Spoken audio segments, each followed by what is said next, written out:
नमस्कार। आमतौर पर हमने मैदानी इलाकों में बगीचों में तितलियों को देखा है, लेकिन क्या हो अगर मरुस्थलीय इलाकों में भी तितलियों की आवाजाही शुरू हो जाए। सही सुन रहे हैं आप, ये बात अब सच होने जा रही है। जैसलमेर में अब तितलियों की तादाद बढ़ रही है। रेगिस्तान में उड़ती तितलियों को डेजर्ट फ्लाइंग कलर्स के रूप में नई पहचान मिली है।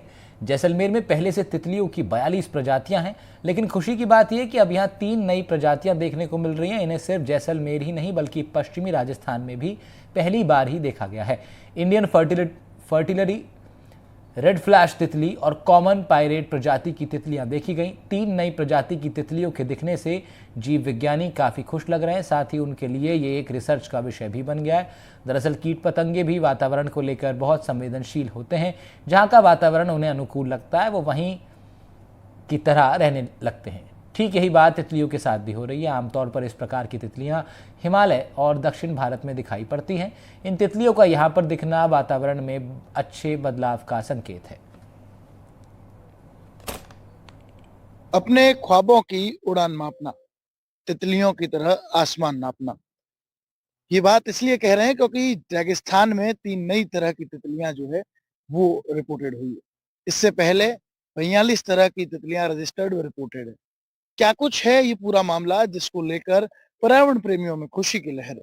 मेरे साथ प्रोफेसर श्याम सुंदर मीणा है, उनसे जानेंगे कि उन्होंने क्या कुछ खोज निकाला इस रेगिस्तान में जो लोगों का मन मोह रहा है और लोग काफी आकर्षित हो रहे हैं। जब से ये खबर सामने आई लोगों में काफी उत्साह और लोग इसके बारे में जानना चाहते हैं। क्या कुछ है?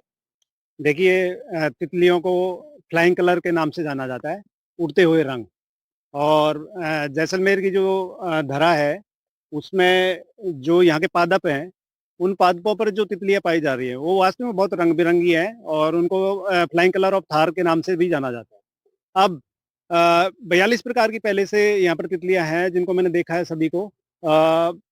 अब इस साल 3 नई तितलियाँ जो सामान्यतः पश्चिमी राजस्थान में कभी नहीं देखी गई हैं, और उनमें से इंडियन फर्टिलरी, कॉमन पायरेट, तो 2 ऐसी हैं जो या तो साउथ इंडिया में मिलती हैं या नॉर्थ इंडिया में मिलती है। तो इंडियन फर्टिलरी है वो तो हिमालयन रीजन में मिलती है। कॉमन पायरेट है वो मोस्टली साउथ इंडिया में मिलती है, लेकिन साउथ राजस्थान में 1-2 जगह से रिपोर्टेड है।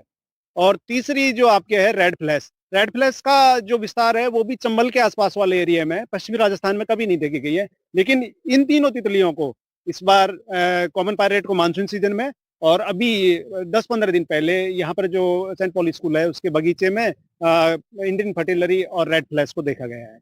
जिस तरह से लोग लगातार पर्यावरण को लेकर सजग हो रहे हैं और नई नई प्रजातियां आ रही हैं, जैव विविधता का जो है वो अपार खजाना जैसलमेर में, तो किस तरह देखते हैं इन तितलियों का इस रेगिस्तान में पाया जाना?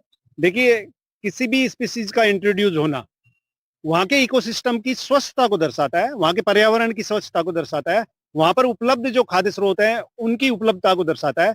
तो इन सब चीज़ों का यहाँ तीनों का इंट्रोड्यूस होना, यहाँ अपने आप में आना, इस बात को दर्शाता है कि जो अपने थार डेजर्ट है, उसकी स्वच्छता और आपकी समृद्धता है, वो बहुत ज़्यादा है। अब 3 नई अगर स्पीसीज यहाँ पर दिख रही हैं, तो उनकी वजह से जो यहाँ की फूड चेन और फूड वेव है, उसमें परिवर्तन आएँगे। क्योंकि वो किसी को खाएँगी, उनको कोई खाएगा। तो एक नई श्रृंखला का जन्म यहाँ पर होगा।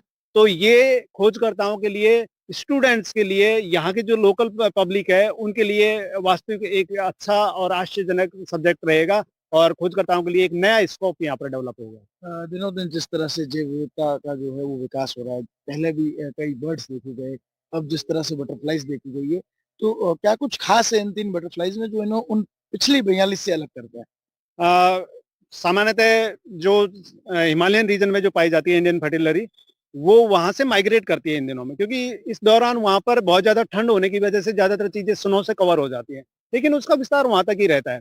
अब वो यहाँ पर डेजर्ट तक पहुँच गई है, इसका मतलब ये है कि जो जलवायु में परिवर्तन आ रहा है और जैव विविधता में जो समृद्धता आ रही है, उसकी तरफ वो इंगित कर रही है कि अपने यहाँ पर, तो मेरा कहना यही है कि यहाँ एक स्कोप रिसर्च का इसकी वजह से डेवलप होगा।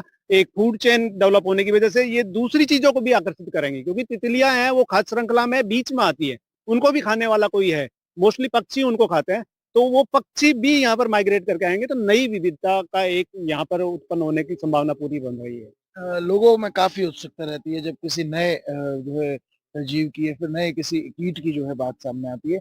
उन्हें सबसे खास लगता है उनका चटक रंग और उसकी आकृतियां, कलाकृतियां। तो किस तरह की ये बर्ड्स है लोग किस तरह इससे अट्रैक्ट हो रहे हैं, क्या रीजन है उसके पीछे? देखिए, इंडियन फर्टिलरी है, मल्टी कलर है, उसमें बहुत सारे पैटर्न है, उसको देखते ही आपको अच्छी लगेगी कि कितनी सुंदर तितली है। ऐसे ही कॉमन पैरेट की बात करें, हालांकि उसमें कलर दो हैं, सफेद और ब्लैक कलर की है, लेकिन उसके पैटर्न इतने सुंदर है कि आपको है ना 15 मीटर या 20 मीटर पहले से ही पता लग जाएगा कि वहां पर कोई अच्छी सुंदर चीज ही मिले। रेड फ्लैश बाहर से दिखने पे ब्राउन है, लेकिन जब वो पंख खोलती है तो चटक लाल रंग की अंदर से निकलती है, बहुत सुंदर लगती है और दूर से ही आपको आकर्षित करती है।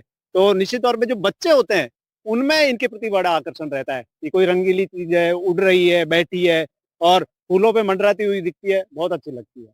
देखिए, रेगिस्तान में आपको ये आसमान में उड़ते रंग ज़रूर दिखेंगे। इन्हें इसीलिए डेज़र्ट फ्लाइंग कलर्स भी कहा जाता है और जब इन्हें बच्चे देखते हैं तो काफ़ी खुश होते हैं और हर कोई चाहता है कि इन तितलियों की तरह वो आज़ाद उड़े और लोग काफ़ी उत्साहित हैं इसे देखने के लिए, समझने, जानने और पहचानने के लिए। तो खोजकर्ता है काफ़ी जो है अब रिसर्च के लिए यहाँ आएँगे, तो एक उम्मीद जगी है कि जैसलमेर में कहीं न कहीं अब जैव विविधता और अधिक जो है वो समृद्ध होगी। श्रीकांत व्यास, एनडीटीवी, जैसलमेर।